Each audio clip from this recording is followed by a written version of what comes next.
देखिए, सेना के जवानों ने एक बड़े आतंकी हमले को नाकाम कर दिया है। राजौरी में सेना के बेस कैंप में घुसने की कोशिश दो फिदायीन आतंकी कर रहे थे, उनको मार गिराया गया है। लेकिन क्रॉस फायरिंग में 3 जवान भी शहीद हुए हैं, 2 जवान गंभीर रूप से घायल हैं। आसिफ भी लगातार हमारे साथ जुड़े हुए हैं। आसिफ, सीधी तस्वीरें हम दिखा रहे हैं इस वक्त, ताजा तस्वीरें वहां से, किस तरीके से अब इस पूरी घटना के बाद इलाके में सुरक्षा को बढ़ा दिया गया है, चाक चौबंद कर दिया गया है। आने जाने वाली गाड़ियों की तलाशी ली जा रही है, लोगों से पूछताछ की जा रही है। ये सब कुछ वहां पर शुरू हो चुका है। आसिफ, बिल्कुल, देखिए कि इस तरीके की घटना के बाद ये जाहिर सी बात है कि सुरक्षा बलों की चौकसी बढ़ा दी जाती है, क्योंकि इस तरीके के फिदाई हमले को अंजाम देना 2 लोगों के बस की बात नहीं है। इसके पीछे एक पूरी टीम लगी होगी या OGW का एक पूरा जमावड़ा लगा होगा, जिन्होंने रेके की होगी, इस टारगेट को चुना होगा और यहाँ तक किस तरीके से 2 फिदाई हमलावर पहुंचे, अब इस बात की भी जांच होगी।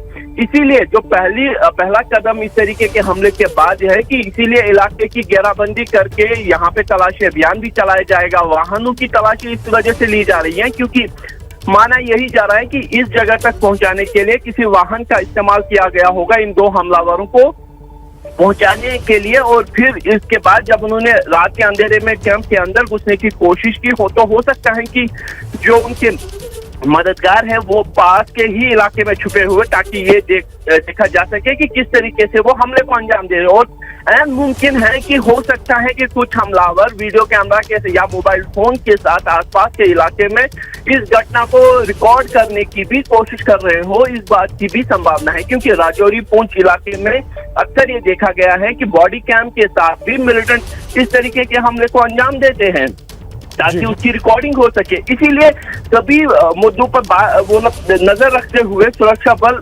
सब स्टैंडर्ड ऑपरेटिंग प्रोसीजर के तहत ही न सिर्फ इस पूरे इलाके की घेराबंदी करके तलाशी ले रहे हैं, बल्कि आने जाने वाले वाहनों की भी तलाशी ली जा रही है ताकि ये सुनिश्चित किया जा सके कि कहीं हमलावरों का कोई मददगार या कोई और हमलावर इन गाड़ियों के जरिए भागने की कोशिश तो नहीं कर रहा है। आदर्श जी, आसिफ, अहम बात आप कह रहे हैं, लेकिन इन सब के बीच सबसे बड़ी खबर यही है कि सेना ने आतंकियों के हमले को नाकाम कर दिया है। फिदायीन हमला आतंकियों की तरफ से किया गया था और उनको मार गिराया गया है। 2 फिदायीन आतंकी थे, जिस तरह से आसिफ पूरी जानकारी दे रहे हैं, उनको मार गिराया गया है। लेकिन एनकाउंटर के दौरान 3 जवान भी शहीद हो गए हैं, 2 जवान गंभीर रूप से घायल हैं। ये जानकारी जम्मू कश्मीर पुलिस की तरफ से साझा की जा रही है। अभी सेना की तरफ से इस पर कुछ नहीं कहा गया है।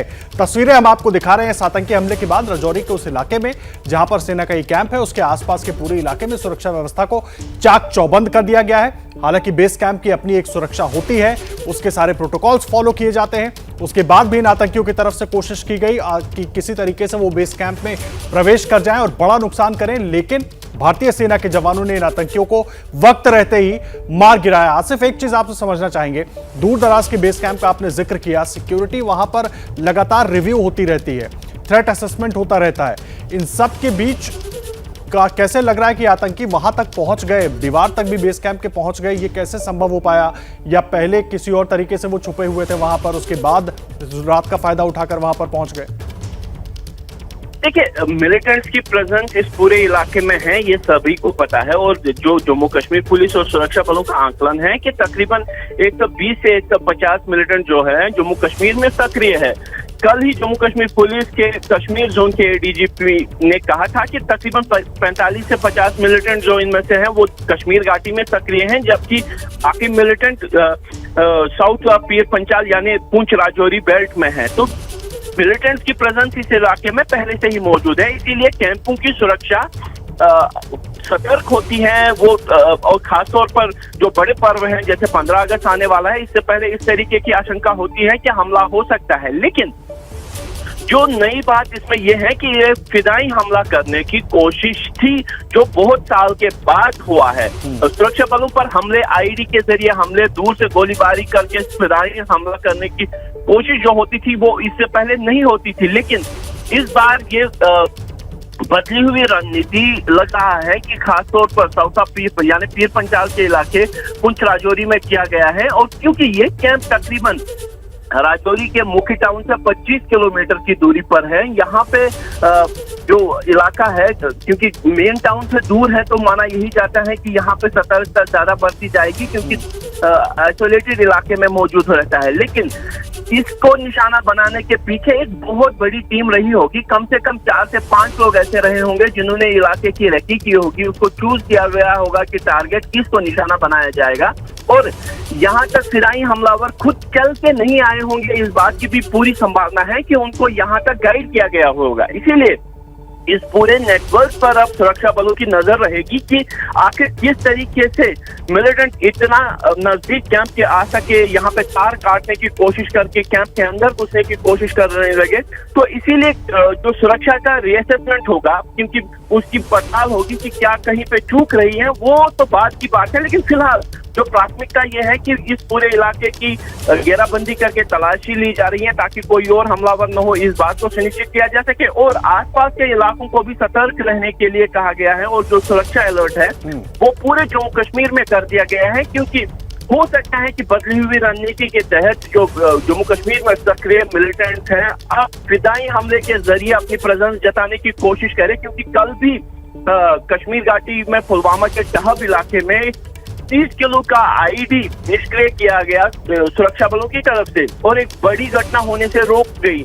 लेकिन इस तरीके से 30 केजी आईडी का इस्तेमाल और आज राजौरी में फिदाई हमले की कोशिश कहीं ना कहीं मिलिटेंट्स की तरफ से कश्मीर घाटी में हिंसा बढ़ाने का एक प्रयास माना जा रहा है। आदर्श, आसिफ, इस तरह की घटनाएं हर बार 15 अगस्त 26 जनवरी के पहले हम देखते हैं कि एकदम से इस तरह की घटनाओं में तेजी आ जाती है। इस बार भी हम वही देख रहे हैं। आईडी का भी जिक्र आपने किया, 30 किलो आईडी पकड़ी गई, तो वो इशारा करती है कि क्या कोशिशें आतंकियों की तरफ से हो रही हैं। सिक्योरिटी बीफ अप हमेशा होती रहती है, उसको हमेशा चेक किया जाता है कि और ज़्यादा दुरुस्त किया जा सके। ऐसे में जो आसपास के कैंप्स हैं, खास करके आइसोलेटेड कैंप्स जिनका जिक्र आप कर रहे हैं, वहाँ पर किस तरह का अलर्ट होगा और अब किस तरह का प्रोटोकॉल फॉलो किया जाएगा वहाँ पर? देखिए, आसपास के कैंप्स में जितने भी दूर दराज के इलाके में कैंप्स हैं, तो उन पे सुरक्षा बलों के लिए चुनौती यही होती है कि इनके रात में हमला हो सकता है। इसीलिए जो नाइट ड्यूटी है वो सतर्क कर दी जाती है। लेकिन अब इन हमले के बाद नाइट पेट्रोलिंग भी शुरू की जा सकती है, क्योंकि जो हमले हैं वो रात के दौरान ही होते हैं, और इसीलिए नाइट पेट्रोलिंग के साथ साथ एरिया डोमिनेशन का जो है वो फ्रीक्वेंसी बढ़ा दी जाएगी, ताकि बड़ी संख्या में सुरक्षा बल जो सड़कों पे रहे। जो आमतौर पर होता है कि जो आरोपी सुबह 6 बजे से रात 7 या 8 बजे तक सड़कों पे रहती है और रात को इलाके को खुला छोड़ दिया जाता है, तो 15 अगस्त के उपलक्ष्य या बड़ी घटना के आशंका के चलते अब लग रहा है कि नाइट पेट्रोलिंग, नाइट डोमिनेशन और इस तरीके के सरप्राइज चेकिंग के जो है सुरक्षा बलों की तरफ से कवायद शुरू हो जाएगी। जो खास बात यह है कि इस हमले ने एक बार फिर से ये बात जाहिर कर दी है कि मिलिटेंट्स जो है कश्मीर में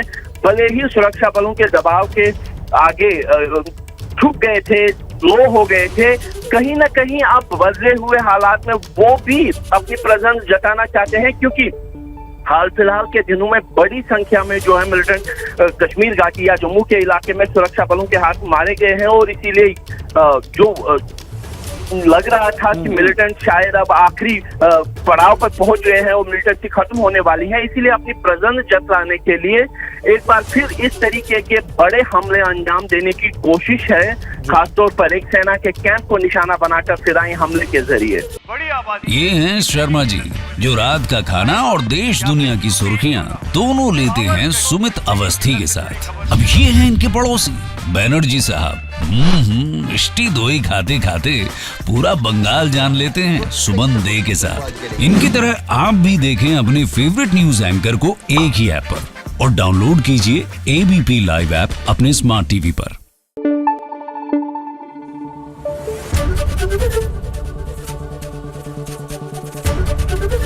एबीपी न्यूज आपको रखे आगे।